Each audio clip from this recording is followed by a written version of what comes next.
کہ ابتدا میں حضرت عمر رضی اللہ تعالیٰ عنہ اسلام کے سخت مخالفین میں سے تھے۔ ایک مرتبہ اسی شدت اختلاف سے مغلوب ہو کر تلوار سونت کر جا رہے تھے۔ راستے میں کسی نے پوچھا عمر کہاں کا ارادہ ہے؟ تو کہنے لگے کہ یہ جو نئے دین کے مدعی ہیں آج میں ان کو ختم کرنے جا رہا ہوں تاکہ یہ نظریہ دنیا سے ختم ہو جائے۔ تو اس صاحب نے کہا کہ پہلے اپنے گھر کی تو خبر لو، تمہاری بہن اور بہنوئی مسلمان ہو چکے ہیں۔ حضرت عمر غصے سے بھرے وہیں سے اپنی بہن کے گھر چلے گئے۔ بہن کا نام فاطمہ بنت خطاب تھا اور بہنوئی کا نام سعید بن زید تھا۔ یہ دونوں جلیل القدر مسلمان تھے۔ حضرت عمر سیدھے وہاں چلے گئے۔ وہ دونوں یعنی حضرت عمر کی بہن اور بہنوئی قرآن کریم سیکھ رہے تھے۔ رسول اللہ صلی اللہ علیہ وسلم کے ایک صحابی حضرت خباب بن ارت رضی اللہ تعالی عنہ انہیں قرآن کریم کی تعلیم دے رہے تھے، اور کہا جاتا ہے کہ اس وقت یہی سورہ طٰہٰ ان کے زیر درس تھی۔ حضرت خباب ان دونوں حضرات کو سورہ طٰہٰ کی تعلیم دے رہے تھے۔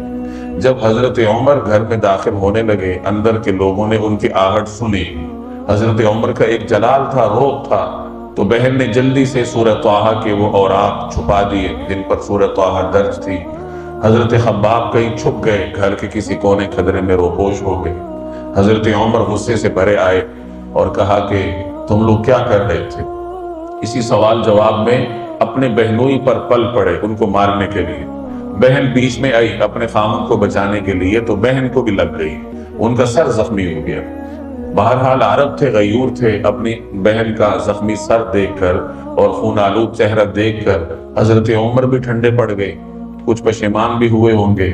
تو حضرت عمر نے ان سے پوچھا کہ ذرا بتاؤ کہ تم لوگ کیا پڑھ رہے تھے، یہ کیا تعلیم ہے جو تم حاصل کر رہے تھے؟ تو بہن نے ان سے کہا کہ عمر تم نہ کفر کی نجاست میں ہو، ہم یہ صحیفہ تمہارے ہاتھ میں نہیں دے سکتے۔ حضرت عمر گئے، غسل کر کے آئے۔ جب غسل کر کے آئے تو بہن نے ان کے ہاتھ میں وہ اوراق مبارک اوراق تھما لیے جن پر سورہ طٰہٰ لکھی تھی۔ یہی آیات حضرت عمر نے پڑھی، طٰہٰ ما انزلنا علیک القرآن لتشقیٰ۔ چونکہ عرب تھے، قرآن کریم انہی کی زبان میں نازل ہوا تھا، اس کی فصاحت اور بلاغت ان کے دل میں اثر کر گئی۔ چنانچہ انہوں نے اس کی تعریف کرتے ہوئے فرمایا کہ یہ تو بڑی فصیح اور بلیغ آیات ہیں، بڑا فصیح کلام ہے۔ حضرت خباب جو کہیں چھپے تھے، حضرت عمر کی یہ نرمی اور قرآن کریم کی طرف ان کا میلان دیکھ کر باہر آ گئے، اور حضرت عمر کے سامنے آ کر کہنے لگے کہ آپ کو مبارک ہو، میں نے کل نبی کریم صلی اللہ علیہ وسلم سے یہ دعا سنی ہے۔ آپ یہ دعا فرما رہے تھے کہ یا اللہ، ابو الحکم اور عمر ابن ہشام یا عمر ابن خطاب میں کسی ایک کو اسلام کی توفیق عطا فرما، اور مسلمانوں کو اور اسلام کو ان میں سے کسی ایک کے ذریعے قوت عطا فرما تاکہ اس کے ذریعے مسلمان قوت حاصل کریں۔